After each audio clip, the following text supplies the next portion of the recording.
Të dashur teleshikues, ju përshëndes. Po fillojmë edicionin e lajmeve në televizionin 4+. Autoriteti Kombëtar i Ushqimit po zhvillon kontrolle në farmacitë bujqësore të Lushnjës për cilësinë dhe origjinalitetin e produkteve. Ky aksion synon edhe mbrojtjen e prodhimeve vendase nga përdorimi i kimikateve të dyshimta. Autoriteti Kombëtar i Ushqimit ka ndërmarrë një sër kontrollesh në farmacitë bujqësore të qytetit të Lushnjës, me fokus verifikimin e cilësisë dhe origjinalitetit të produkteve që tregtohen për përdorim bujqësor. Gjatë inspektimeve, specialistët e Autoritetit Kombëtar të Ushqimit kanë kontrolluar dokumentacionin shoqërues të produkteve, etiketimet, datat e prodhimit dhe të skadencës, si dhe përputhshmërinë me standardet ligjore në fuqi. Qëllimi i kontrolleve është të garantohet që fermerët të kenë akses vetëm në produkte të certifikuara, të sigurta dhe efikase për përdorim në bujqësi. Sipas burimeve zyrtare, kontrollet do të vijojnë dhe në ditët në vijim në të gjitha njësitë tregtare që operojnë në fushën e inputeve bujqësore. Autoriteti Kombëtar i Ushqimit apelon për kujdes të shtuar nga fermerët për blerjen e produkteve, duke u siguruar që ato të jenë të pajisura me etiketë origjinale dhe të tregtohen vetëm në subjekte të licencuara. Ky aksion është pjesë e planit kombëtar të monitorimit të tregut bujqësor me synim forcimin e sigurisë ushqimore dhe mbrojtjen e prodhimeve vendase nga përdorimi i kimikateve të dyshimta apo të paautorizuara. Sot është 81 vjetori i krijimit të brigadës së 10 sulmuese, e cila ndihmoi në shlirimin e vendit nga pushtuesit nazist. 76 të rinj të reja lushnjar ju bashkuan brigadës së 10 sulmuese. U përkujtua sot në Karbunar 81 vjetori i krijimit të brigadës së 10 sulmuese në luftën e dytë botërore kundër forcave naziste nga veteran, pasardhës veteran përfaqësues të pushtetit vendor dhe qytetar. Brigada e 10 sulmuese u formua nga 1125 partizan nga 3 batalione të qarkut Berat, Rizat Cerova, Tefik Lapani, Ajet Gjindole, si dhe batalioni 4 Myzeqeja, ku morën pjesë 76 të rinj dhe të reja nga rrethi i Lushnjës. Shqipe Gjoshi, kryetaria e organizatës së veteranëve Lushnjë, përmbledhi shkurtimisht në fjalën e saj historikun, arritjet dhe dëshmorët e kësaj brigade. Në zjarrin e luftës së popullit ton kundër okupatorit e tradhtarëve, më 29 tetor 44 këtu në Karbunar, me urdhër të shtabit të përgjithshëm të luftës nacionale shqiptare, u krijua brigada e 10 sulmuese. Duke përkujtuar sot këtë ngjarje të rëndësishme, kujtojmë atë kohë lavdishme të popullit ton. Kujtojmë e nderojmë 28.000 dëshmorë të dhënë që dhanë jetën për lirinë e pavarësinë e dheut për të cilët jemi krenar. Qemal Bego, 98 vjeç, partizan veteran i brigadës së 10 sulmuese, ka ardhur nga Skrapari për të nderuar ditën e krijimit të brigadës dhe shokët e tij. Shumë të gëzuar që në moshën 98 vjeç të marrë pjesë në të ceremoni gëzimi të 81 vjetorit të krijimit të brigadës së 10. Si të gjithë të tjerë, edhe unë kam marrë pjesë në fillim në 10 shtator 43 në komandën e vendit Qepan edhe pasaj në brigadat e tjera. Veteran dhe pasardhës veteran kanë ardhur gjithashtu nga rrethet të ndryshme të Shqipërisë për të kujtuar dhe nderuar këtë ditë që na kujton historinë e popullit ton. Tha Veli Myftari, sekretari i përgjithshëm i Komitetit të Veteranëve dhe Pasardhësve të Lançit.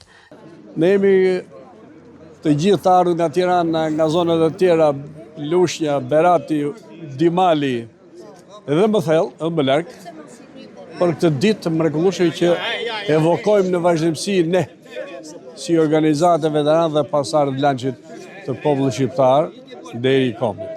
Nën kryetaria e bashkisë Elida Mezini përcolli mesazhin e kryetares së bashkisë Eriselda Sefa që nuk ishte pranishme në këtë aktivitet.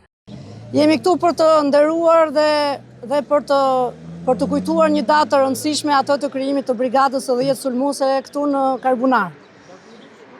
Para shumë vitesh këto shkallë i kam gjitur si nxënëse shkolle dhe bëja roje deri ndoshta për krah veteranëve që na kanë nderuar sot nga Tirana me pjesëmarrjen e tyre.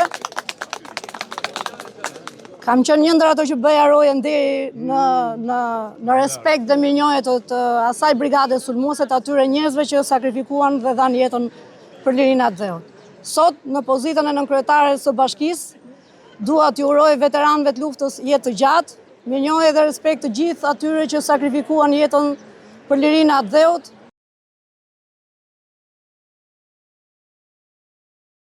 U prezantua drejtori i ri i Drejtorisë së Përgjithshme të Shërbimeve të Transportit Rrugor nga zëvendës kryeministrja Balluku, e cila theksoi se Kreshnik Bajraktari do të vijojë kontributet në fushën e transportit përmes inovacionit. Kreshnik Bajraktari, drejtori i ri i Drejtorisë së Përgjithshme të Shërbimeve të Transportit Rrugor, u prezantua sot nga zëvendës kryeministrja, njëherësh ministrja e Infrastrukturës dhe Energjisë Belinda Balluku. Në fjalën e saj, Balluku tha se në krye të kësaj drejtorie, shërbimet e të cilës janë shumë të rëndësishme për qytetarët, u vendos një drejtues që më parë ishte në krye të portit të Durrësit dhe synon të vijojë kontributi në fushën e transportit për të shtuar edhe më shumë inovacionin në këtë fushë. Sot kërkohet gjithmonë e më shumë që shërbimet të kenë cilësi akoma më të mirë, që kuadrion ligjor, kodi rrugor ka pësuar disa herë ndryshime, të cilat kanë për synim përafrimin me kuadrin ligjor të Bashkimit Evropian. Shqipëria synon që me përfundimin e autostradave që po ndërtohet të jetë pjesë e korridoreve europiane.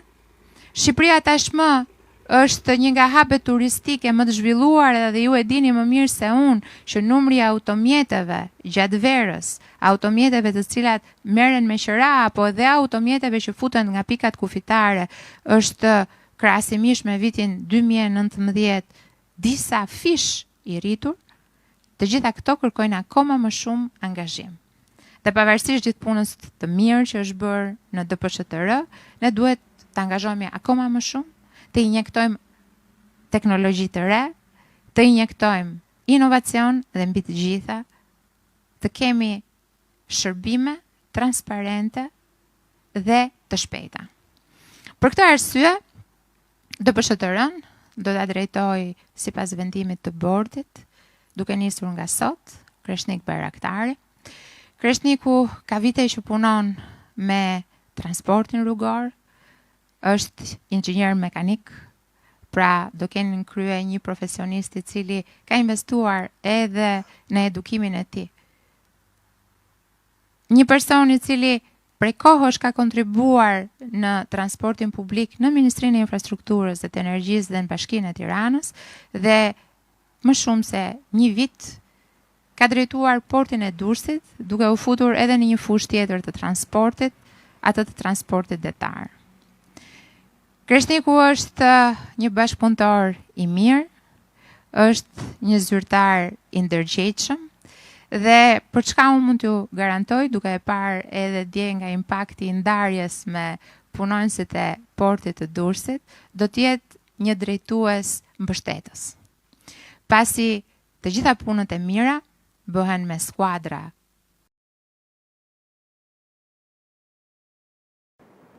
Familjet me fëmijë kanë një rritje rekord të shpenzimeve.